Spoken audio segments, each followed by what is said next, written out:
জন্য অনেক মানুষ মরেছে, তাই আমরা ভাষা শহীদদের স্মরণে 1952 সালের 21শে ফেব্রুয়ারি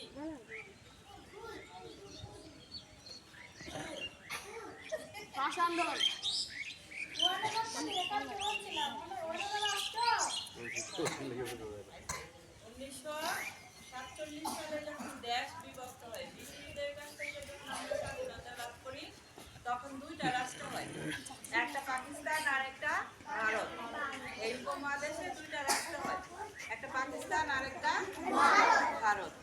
তখন পাকিস্তান আবার দুইটা নাম হয়, একটা পূর্ব পাকিস্তান আর একটা পশ্চিম পাকিস্তান। এই পূর্ব পাকিস্তানটাই বর্তমানে বাংলাদেশ।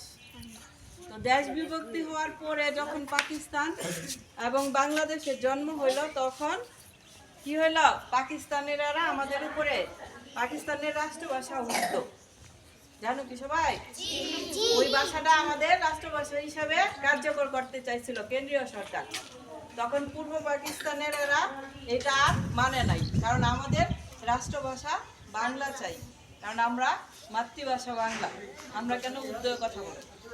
সেই কারণে আপনি কি ভিডিও করতেছেন?